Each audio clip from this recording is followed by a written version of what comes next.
He was a thought. Thank you. Hello, welcome to Looking Through the Glass. We are again not using our cameras because we are supposed to be a podcast. So you get used to not seeing our faces all the time. This morning we were getting ready to leave Giselle's house and go over. I was going to go home, and then she started talking about some stuff, and I was like, "Well, Let's do life." And basically, what we were talking about is that my transmission decided to not go into third gear anymore. And then it stopped going. Then it decided started backing that ass up. Yeah, we're no longer gonna be able to go in reverse. So I was like, "Hey, Dad, you remember how you said I can drive with no third gear? Well, I kind of need my reverse to get out of my driveway." So it was like, okay. So we were talking about it, and he came and picked up my vehicle, and he's changing the transmission for me. And I don't know who said what to my dad about my tires. I apparently am not getting my vehicle back until I get tires on it. And I'm like, man, I'm trying here. One thing at a time. No. And he told me, how he's going to handle it. And I was just thinking, because you were saying, it can wait. And I'm like, it can wait. And it baffles me because we sit here and we try to make sure everything else around us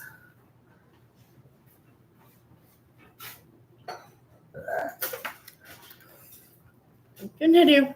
And we try to make sure everything around us is put first before us. And here's Dad going, no, we need to make this right for you. Because you said that about your teeth, and I'm saying that about my car. I'm like, that can wait. I can last a little bit longer because I got to do this first, or I got to do that first. And it's honestly amazing to have that one person that makes you makes you stay on track. That makes you stay on track and go, no, we're gonna get this fixed for you. Mm-hmm. But you need. Yeah, he's the last person on earth to want anything back.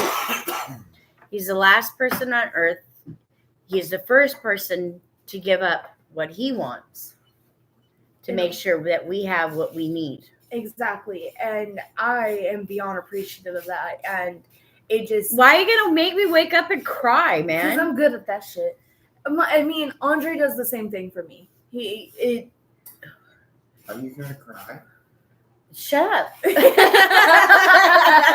At least they can't see you. They can hear you. This is why it's supposed to be a podcast and not a YouTube. So I learned how to make it a YouTube podcast. You just want to listen to us and not see us anyway. So.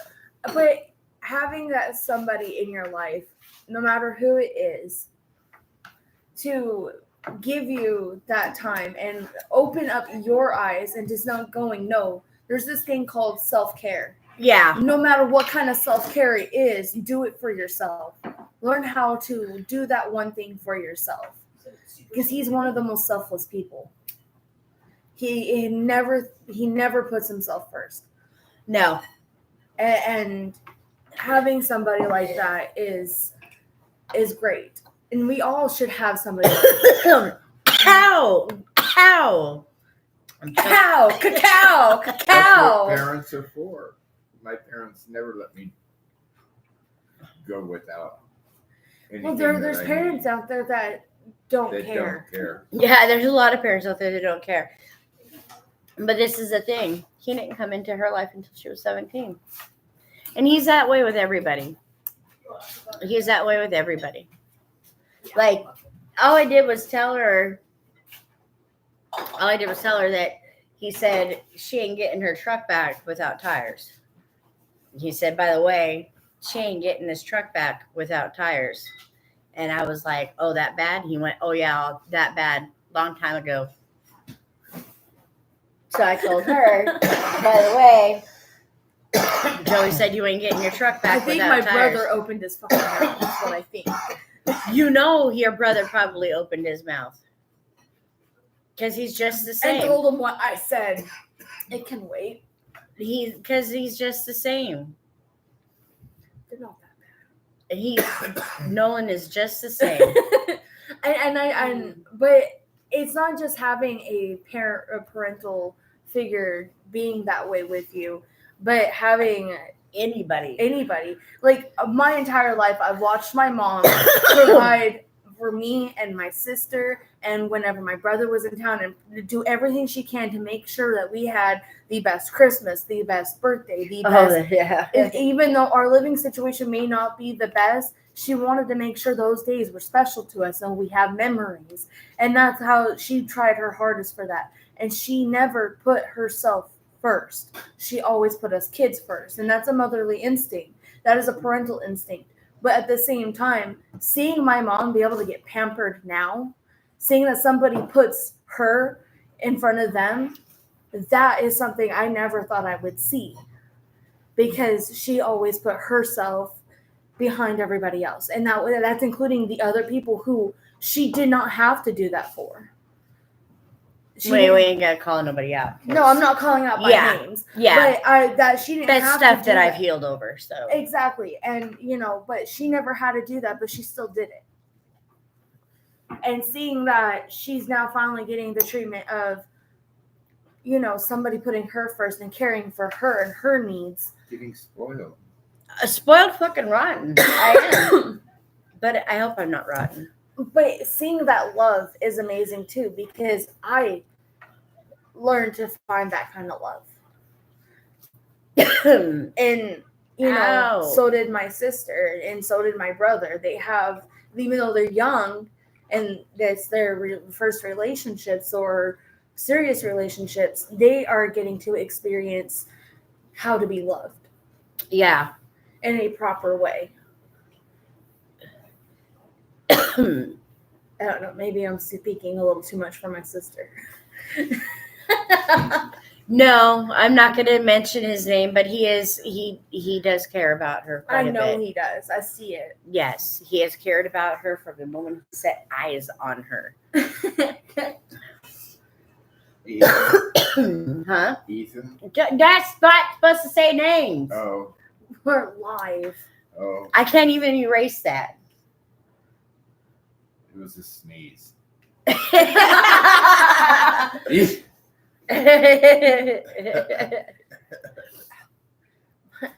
leg is not Well, apparently now you know who you are if you're listening. We like you. There you go. You got our approval. He knows. Oh, this is The Exorcist. Well, That movie was the first scary movie, and it was hilarious. So I've always been so interested in ghosts and possessions and stuff like that, right? Well, I'm looking at Jocelyn like she knows. But I've always been like super, super, super into all that stuff. Even, I think I was like 5 years old when my mom, and I begged my mom, and my mom was like, fine. But I'm telling you, it's scary. If you get nightmares, don't come waking me up. Right? I guess. Yeah, that movie freaked me out. I had nightmares. I woke my brother up, I don't know how many times, because I would have nightmares of the bed, just me and all. Like I had this pink blanket with like these little balls on it, all over it. And I like imagined that all flying up with me. I also had a dream about a garbage man eating my brother. And yeah, it was funny. you had some kind of Goosebumps type freaking nightmares. I've read in the Goosebumps books. I've always had really, really, really bad nightmares. Always. I don't know how we got from Joey and my wonderful husband and to because you're you. I know. I jump around, jump up, and get down. I don't know. It was there and then it left. the thought. I saw it 10 minutes exactly on the go. All right, so we ending it there. No, we have to end it there. You're like, no, let's not end it there. Well, I could talk about my experience I had the other night on a gummy. on a mushroom gummy. Well, it was It's a it's a Delta 8 gummy that I got from the smoke shop, and it says magic shrooms on it, and it doesn't. But yeah, and I believe in which 100%. And I'm just gonna say it at that. I believe in microdosing with mushrooms and stuff, because there's been so much information out there that says it helps with traumatic. well, so what happened was I got on the phone with you, and we're talking. And we were like, okay, because this was when we had our live with Chris DeMarco, and and everything. But I'm sitting there, I'm like, we're preparing to call him and everything. So I'm like, you're like, I'm gonna go ahead and do my thing if you want to do yours. And I'm like, I don't have anything. Yeah, I do. I have these. I've been sitting on these for a while. I've had quite a few different experiences on gummies. And so I went ahead and was like, I'm gonna take a whole one. 500 milligrams. Didn't read that packaging until the next day. And I'm like, okay. So he's talking, Chris is talking, and I'm just listening. And then he started talking about life and how he views it, and how he's like, why can't we live this way? And how beautifully he spoke about things. And it was amazing, because I'm just sitting there and I'm like, I cherish him, because that is how I want to look at life.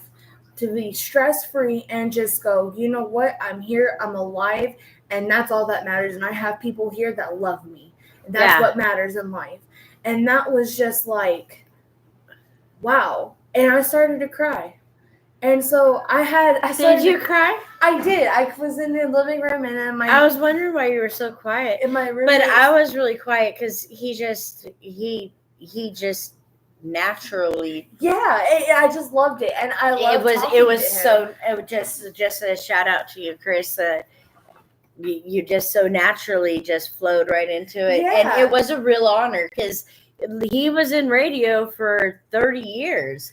He's like in the Hall of Fame. Yeah, and when I was sitting there, we were just like, yes, let me just hear your life story. And I didn't even have to ask questions. He was like, he knew what to answer at the time. Yeah, like, he just went right into it. It was like, damn, made my life easy. Yeah.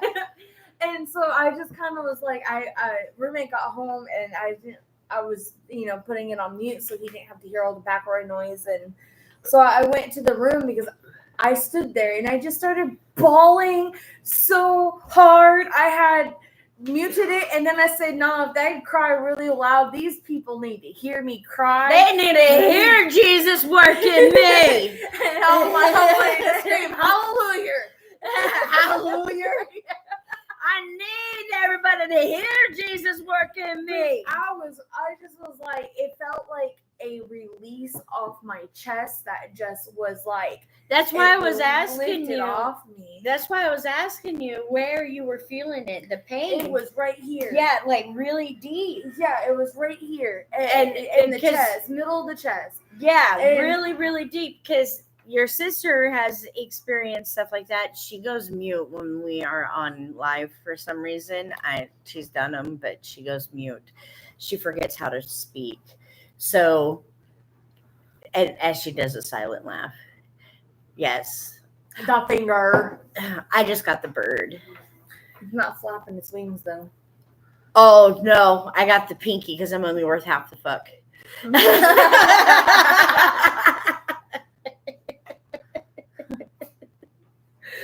How do you laugh silently? I feel like it's so fake. You turn into a mime. Guess it's better than a meme. When I can turn into a meme later on in life. Oh, yeah. I guess I will. All the way. She is a mime back there. Damn, I want to turn the camera on, but we don't want to see what's all over on the other side of this camera. No, we're good. But, oh, yeah. It was like a big old release off my chest. And From deep inside. and then, like, That's like when I was going through the bathtub thing. It was hurting. And then some people call it black magic. Some people call it under attack. I believe it's me being like attacked spiritually. Because I kept one night, I just kept jumping out of bed and I kept like punching my pillow and stuff. So apparently I was having bad nightmares. And then no, I don't get panic attacks unless I'm going into seizure. And then so all of a sudden, one time I woke up, I remember waking up and I was just, Joey wasn't who he was in my mind. So in other words, my mind wasn't working right, or my mind was being under attack. I believe it's psychic attacks. And the next day there was storms, and I believe storms, the electricity from storms, it amplifies and purifies the air. And I was getting the same pain. It wasn't as bad, but it was hurting. People wanted, if it's a panic attack, then why don't I have it every storm? I don't have it every storm. It was that one time. And it was the only pain that I felt. It's like really deep, like from within inside, that where I had to keep telling myself, let it go, just trust the process. And her and I were talking about before I flushed my aunt's tiger's eye pendant down the toilet. I cried so hard over that. But it was something else. And then I put it on mute, and because Andre just got home with food, and I bawled, and then I came back out here. I put it on mute so I could eat, and I'm just listening to him talk as he's eating. As I'm eating, and Andre was like, even commenting on a couple things that Chris was saying, and everybody kind of dispersed, and I was already getting really up there. I was flying already after that ball. Yeah, I was flying, and then I don't know what happened. I just I guess it was emotional eating. I don't know what it was, but I ate a lot. And then I all of a sudden just felt sick instantly. And I was like, okay, I need to stop eating. And then I was like, I'll be fine. I'm going to just go lay down, listen to this conversation. And then when I got up to turn off the light, it sunk into the pits of my stomach. It just sunk into the pits. And I was like, ooh. And then I went to the room, and in the live, I said, Mom, and y'all couldn't hear me at first. And then I said it a little bit louder after a minute, because then I was like, okay, I'm really going to throw up. And I really don't think everybody wants to hear that. Oh, but we can hear your deep emotional cries. Yeah. Oh, no, we need to hear the full process. So I was like, I'm going to go to bed. I saw bullshit hit my wing, because I was like, I'm going to go to bed. I knew that. And I was like, no, I went to the bathroom, and I leaned over, and I was like, okay, maybe I'm good. I was like, I'm not going to throw up. Maybe I'm good. And I'm just getting higher and higher and higher on through everything. My brain's running 1,000 miles per hour, just seeing things and hearing things, and things from the past, things of the future, things that could happen, things that might be happening. It was so weird. So many things, memories I never I remember them deep in the cores of my brain, but memories that just flashed into my head, and I was like, where the hell did that come from? And it was like the smells, the fabrics of couches and stuff like that from my childhood. It was in rooms. I was just like, whoa. And so I'm just like, Unlocked. very much so. And I'm just over the toilet, realizing how dirty it was. And Don't you hate that? You're like, damn, I really need to clean this toilet more often. And I'm just like, is this happening? And then it happened. And I was like, okay, we're really doing this. We're really doing this. You're preparing yourself for the throw I up. spewed so hard. I popped my neck. But in my experience and stuff, you felt so much lighter. I did. I felt. And okay, and even after the throw, call me crazy. I might be crazy. Well, we all know I'm crazy. yeah. But call me. Do you feel that could have possibly been some sort of small exorcism?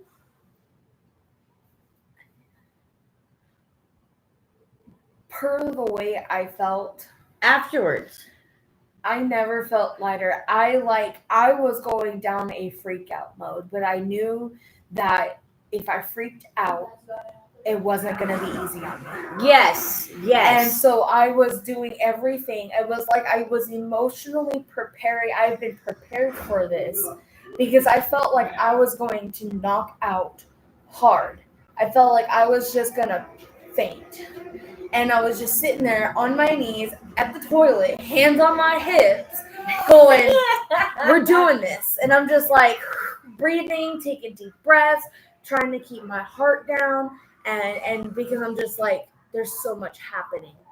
Yeah. And it was because I was mentally going through so much. Yeah. And it was because it unlocked something in me, something so deep that like was shoved away. Yeah. That was shoved. Some kind of pain, some kind of hurt, some kind of memory or trauma or something. And I'm like, and there was even memories that were good memories, but I blocked them because of the trauma that was in those memories, the trauma with those people. And my brain didn't want to remember those things. I did not want to remember those things. So it was the good things that you didn't want to remember. There was good things that I didn't want to remember because it would have unlocked the other memories that I had to hide from myself. Yeah. My adult self, my childhood, my child in me, the child in me hid those memories, hid that pain. Saved you. To save me as an adult. Yeah. Because that pain was a pain unlike any other. It was a pain that I probably wouldn't be here right now speaking about it if I remembered that at 17 years old. When I was like 8. Yeah. That was like, holy shit. Yeah. It was just like, wow.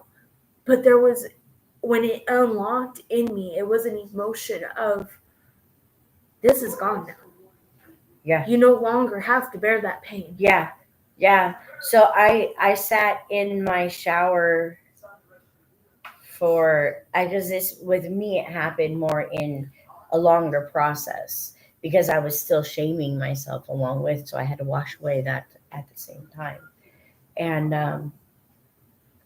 I sat in my shower just bawling. And it's kind of funny because at that point in time, I was negotiating. I know it sounds funny, but I was negotiating what suffering I would go through what day. I know it sounds really funny. I get it though, but because you want to be prepared to face that exactly first before you face that. I was.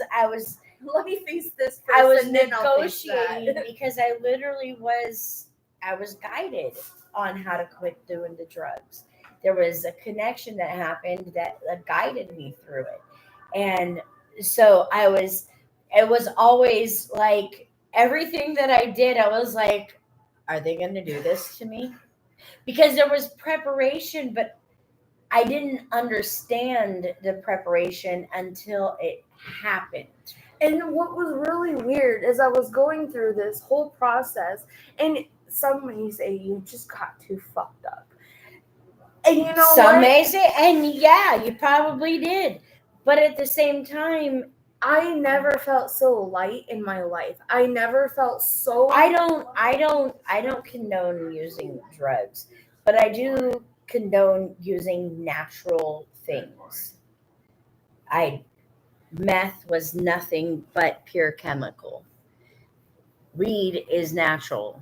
You know what I mean? And you know, it's not for everybody. Everybody can find a different source. Everybody has a different yes. source to open themselves up to the universe. But I can tell everybody in this world that if it wasn't for weed, I would have never gotten off of that chemical. I had to turn to that. And yes, okay, you traded one for the other. But there's not a chance that my kids are going to find me dead on my bathroom with the fucking glass pipe sticking out of my mouth now. Yeah. You know what I mean? And that's kind of where people need to understand on that controversial thing. Yeah. And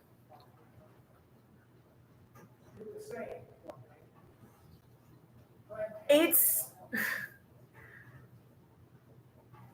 me as an adult.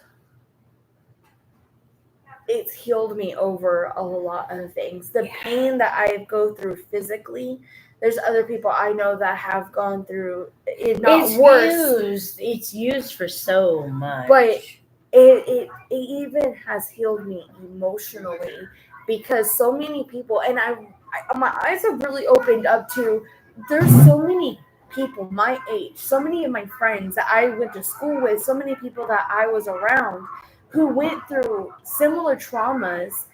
And I'm not trying to stop you, but do you hear what's being done in the background as we're discussing this? yeah. And I'm telling you, that shame's a demon. And we're breaking that right now. I think, because I'm sorry, call me crazy, but I believe in synchronicities. And it's just happen that there's a movie of possession behind us.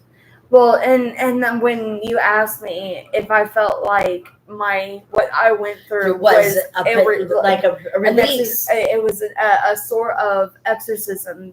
It wasn't as severe with me because I have been learning to detach from it for years now, but through a different process. Big thing always with growing up is don't fucking shame yourself, because I had shamed myself so hard, and I still do.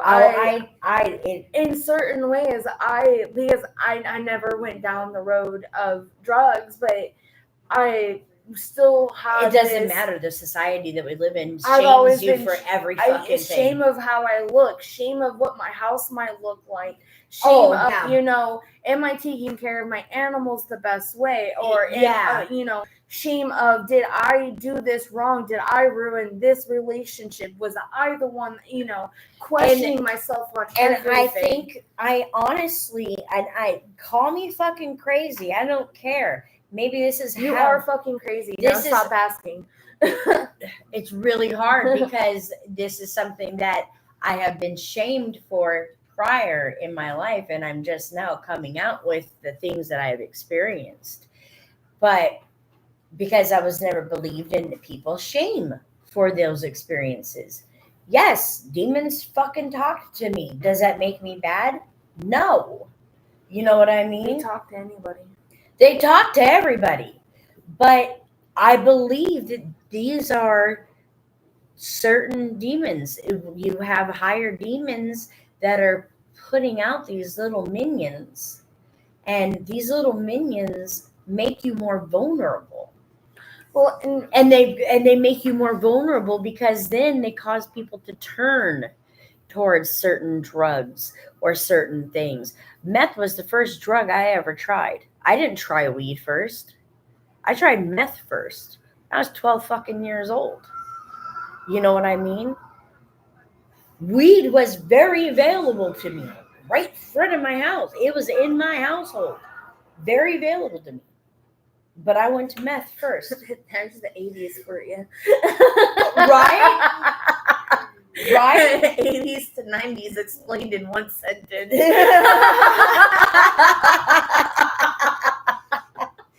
But I don't think my mom would care. But my mom smoked weed my entire life. I don't think she would care. We're still going to put it out there.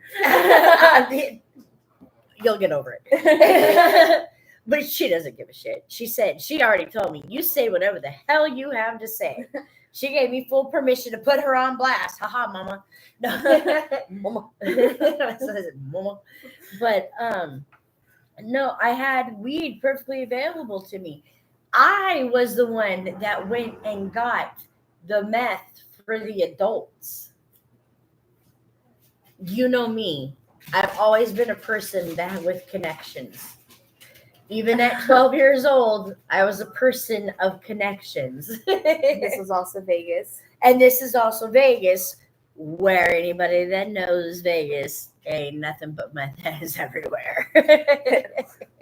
Just walk down Boulder Highway. Walk down the anywhere. You should be seeing them all over the strip.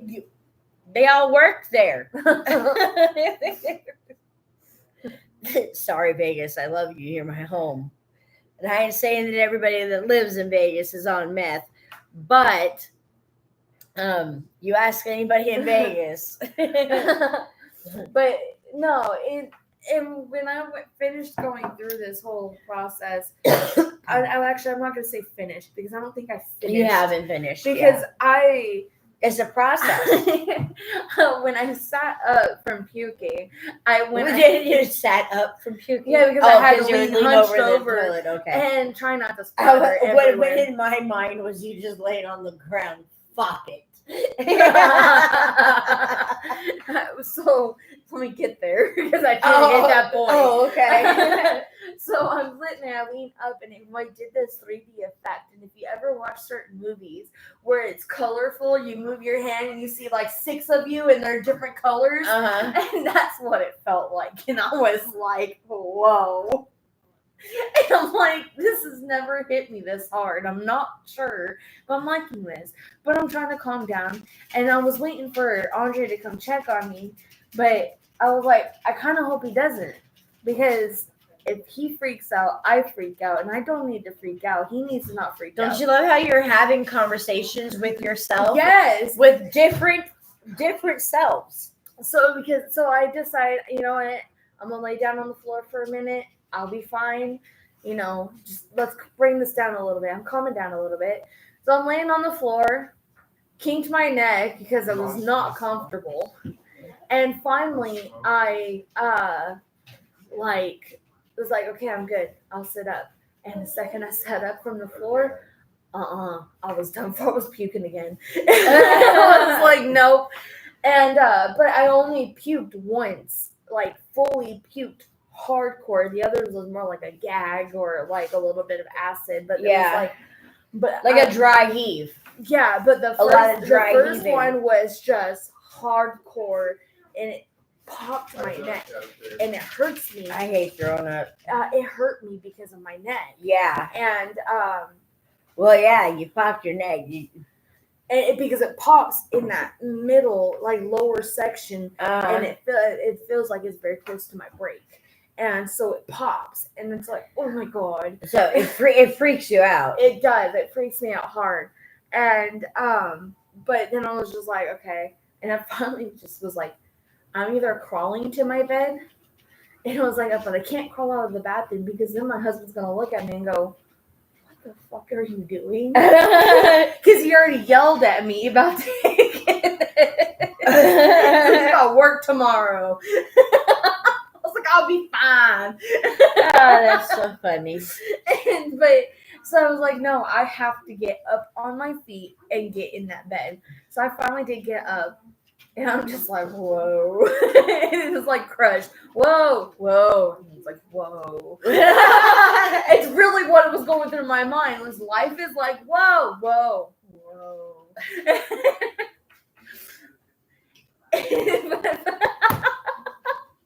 I now fully understand it. Yeah. Like, remember when I came home that one time and I had this huge smile and I was like, fuck. was it Zoolander's? Oh, Zoolander. You get a Yes. Zoolander moment. I understand Zoolander. I just had a Zoolander moment. Oh damn! I probably should have watched that movie with how bad it was. Yeah, probably. But So when you understand Zoolander, you know you're fucked up. man, I finally got into bed and I laid down. I don't even know what happened after that. I crashed so hard, but my dreams were quite something else. I can Oh, I barely bet. remember them, but my dreams were something else. And then I woke up the next morning and I walked out and my dog comes up from underneath the table to come greet me, and he's carrying the chair with him on his back. And I was like, this is a great morning. And I was just like, let's do today. I was like really ready for it. And then Andre drops me off at work, and his car breaks down. And I was like, all three of our vehicles are out of commission. Are you fucking kidding me? And I'm just sitting there and I'm at work and I'm just like, it's okay. It's all good. Instead of wanting to break down and cry, you're like, got it. It's all right. Go get the money out of our piggy bank and we'll put $100 we'll pay for a freaking battery for the truck because that's all that needs and we'll be fine. And I'm like, it's okay, we'll figure it out. And it was just like, I've never been that kind of person. I've never sat there and said, it's okay, we'll figure it out. That's what I'm saying. There's some kind of release that happened. And that's why And that's what's really funny was when I was in that moment and your husband didn't witness yours, my husband witnessed mine. And he will tell you my face contorted, there was voices coming out of me. The thing is I don't think I was fully possessed. You weren't. Because like I said, I don't think I was fully possessed because there was nobody there in physical form to actually do the exorcism. Who says we have to have somebody physically there? Well, apparently there was somebody there because I told you I felt like somebody was in the bathroom with me you when I was laying on my stomach.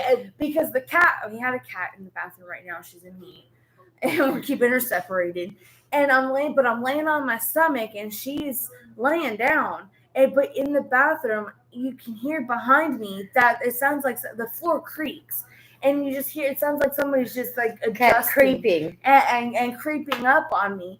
And I'm like, I don't want to look because I'm already done. I don't want to look because because what you're experiencing, and I don't care at what level it's at, if you don't keep yourself in a certain state, then you can easily go into a panic, and it's like you naturally, you're for some part of you is naturally understanding this and keeps telling you, because I had to keep coaxing myself. Well, and let me see if I can explain this. Where I was at in my mind was like, it was a different version of me. You. Yes. Trying to keep the version of the current me afloat through the emotions, through the stages of every pain, emotion that you can think of, whether it was pain, hurt, happiness, grief. It was so many levels. And this me was just like, it's like every emotion that you felt throughout your entire life, every trauma that imprinted on you, you're being smacked with, and then it's like you're being coached through it. And it was really baffled what your me. sister said to me was, it was my heart being purified, and that's what it was. I believe was happening to me. That's that pain. Well, because it hurts. That other me was like, you're gonna get through this. Yeah. And you're not gonna go through it the way she did it. You're going through this differently. The way I did it. Because you're the one to be able to handle it differently. Yeah. You faced it in similar ways as she did, but you have your own role to play. and it was, you are facing this because you have this power. Uh-huh. You're able to control this power and pull yourself through this without facing a seizure. Because there's a couple of times where I was like, fuck no, I'm not doing this. I'm not having a seizure. Like, I felt like I was going to start seizing because I got so cold and shaking. And I was like, what the hell is this? And, and I'm just sitting there and I'm like, I'm going to get through this. So do you think, not to interrupt you, but do you think it had to do with some kind of bloodline power? Maybe. That's what I'm from what you were telling. We've always been worried about me and my head trauma because what your head trauma has done to you. Yeah. You're seizing up. And like I go into these attacks where I will pass out. I stop breathing and like I pass out. Yeah. And I don't have them as often. And it's typically when I'm facing some kind of pain when I have them. Some kind of emotional. If somebody's had it. And so, but I haven't had one in so long. And I was like, I didn't want these anymore. I didn't want to have a fight with somebody and then go into this pass out phase, stop breathing, whatever the hell. I don't know what it was, an episode. That's all I knew it was. Yeah. And traumatic related episodes. And I never went to a hospital about it because I didn't want to face what you went through because I was like, I can't handle that. Well, yeah, because it was traumatic. It was on top of traumatic on top of traumatic. Yeah. And so I was like, I don't want to be told you're fucking crazy. And I'm like, I know I'm crazy, but I don't want to be told by a doctor that I'm crazy. And that you're faking. Because what they label you as crazy isn't. I want to say it's not a joking matter. That immediately came to my mind. Like labeling you as crazy is not typically funny because you're trying to seek the medical help. The gaslighting you're coming to them to be held because you're like, there's something not okay with me. You know your body. But sometimes your mind will trick you into thinking there's something not okay with you because that is a possibility. And what they weren't picking up brain waves, but they didn't do other testing on me. I believe that if they did other kind of testing on me, I know. You guys are picking this up, right? Every time we talk about it, because when I was talking about mine, she was going through a possession. So I believe if they did some kind of other testing on me, that they would find proof. Maybe proof of what's screaming behind me. I don't know. I do not have the answers. Look, people out there that are educated, if you've got some kind of answers, that come hit me up with them. I beg you. Because I don't know. I had my cards read and they flat out said, we ain't told you yet. that was the ending result, was we ain't told you yet. Yes, things are happening, but we ain't told you yet. I just know that whatever I faced, it was a release that I needed. It was something that I never felt so just, it literally Bob Marley, be happy. I'm just cracking up over here how every time we are like talking about our own little scared thing here. Oh, it's not ugly little girl. Yeah, I think it's the original Exorcist. Oh, no, that's not the original. But I think it's 2020. I haven't seen it.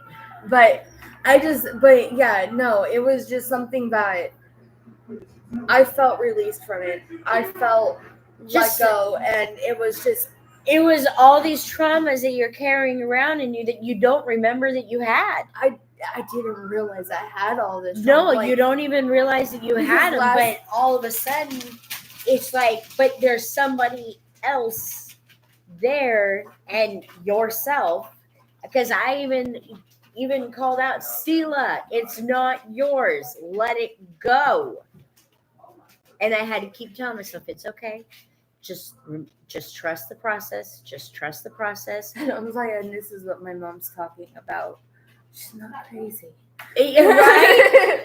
I am, but I'm not. Like I laid down and I told Andre a little bit, and I'm like, I kind of know what my mom's talking about now. I really do understand because It is absolutely insane. and it's it's so It's hard undescribable. it's so hard to describe what you're facing and what you're going through because it's scary, but it's not.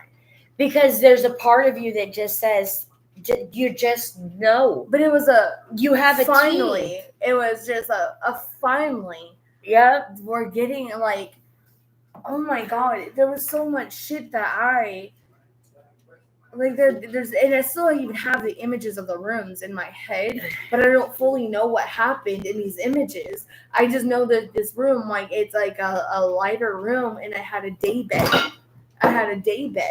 And I only know what house that is. I had a day bed in, and I'm like, That house was haunted. and that's when I'm like, I remember little specific things over that room, and I'm like, what the hell where is it? But then another house comes into play, and that's the Valley Drive house, and I'm like, and it's just different memories, different traumatic memories that I probably caused. and then I'm like, it was just like, wow. And then, like I said, certain people that just, how to play in that trauma, Yeah. whether they're still in my life now or not, they, it was just like, why are you holding on? We held on to this long enough. It's time to let this go. Well, whether they pushed me forward, whether they held me up, whether they held me down, held me back, drowned me, hurt me, helped me, it doesn't matter because they helped make me who I am today. And I thank them for that because, quite frankly, I am kind of narcissistic, as we all know, and I think I'm a great person. I will say that I am very proud, and this is going to sound really cocky, but I have come so far. Yeah. Like when I was sitting here with Andre and Scott talking about I can be controlling and this and that, and both of these men, I was like, be straight up with me if I am. And both of them are like, only when it comes to cleaning. I'm like, I'm not controlling. And I say that I asked the same. I'm like, damn, I thought I was controlling. No, not really. And I was like, cool. Because I used to be, I like, there's things I remember. I'm like, okay, I need to back the hell up off of this. This is not okay. This is not. Well, when your life is starting to spiral out of control, it's really difficult to not try to control everything else around you.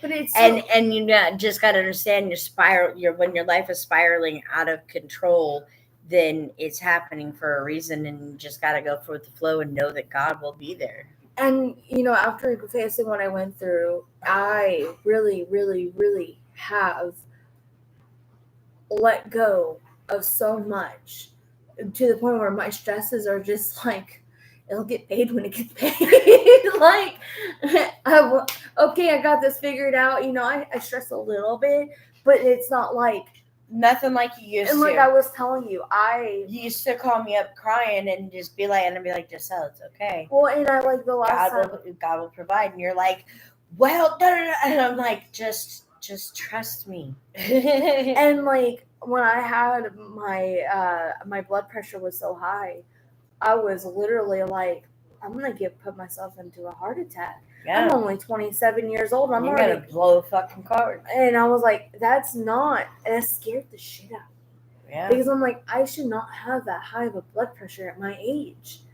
And I was like, and they said it's not just a one-time doctor's appointment, because I know that, no, I've had high blood pressure a couple of different times when I go to the hospital or when I go to a doctor's appointment. I'm like, yeah, I need to get this. I was my blood pressure was really, really high until got rid of that thing. And then my blood pressure has been normal. My blood pressure's been really good. And I've been And my eating habits are not far from good. I'll just put that shit straight out there. My eating habits are far from good. I'm just like,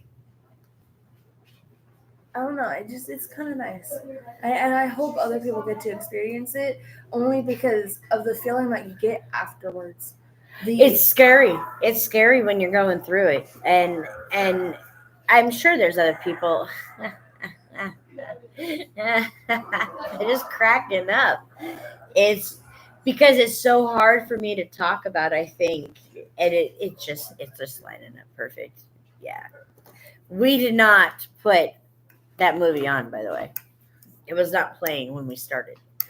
But anyhow, it's really scary when you're going through it. You feel like you're having a panic attack. I felt like I was going into seizure. You feel like the world's like going to end. And it hurts so fucking bad. The pain that you feel, and whether you cry. And I went through it in waves, but with a bathtub, because I was told I had to go through it in water. I had water. Water was the key. I don't know. I was just, You're different. Everybody's gonna have it differently. I was just sitting there going, okay. I cried. I thought that was the end of it, but then that was clearly not the end of it. No.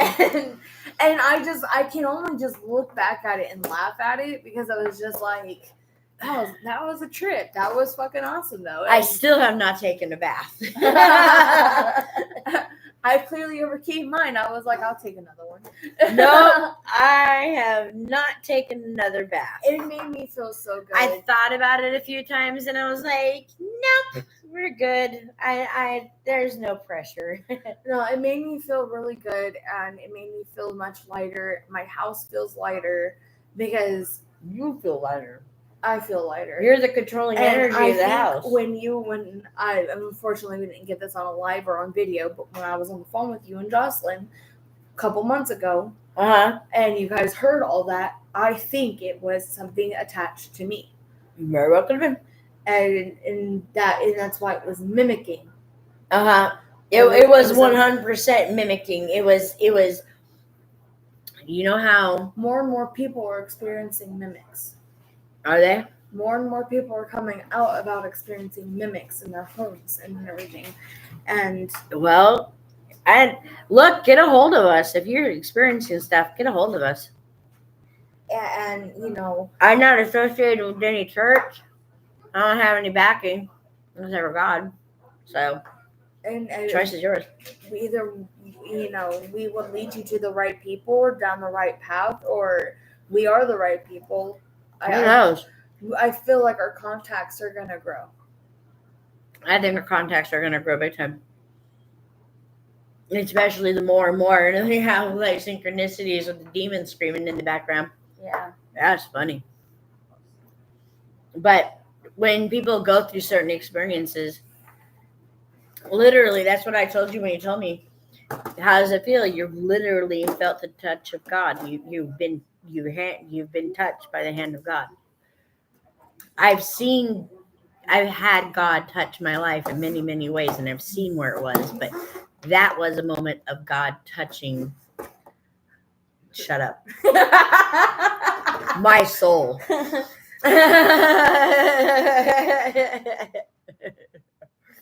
was touching your soul. I'm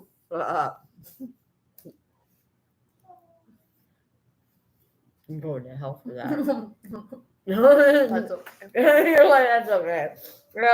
I just heard, no, she ain't. If anybody knows the guides are assholes. They are such smart asses. It's great.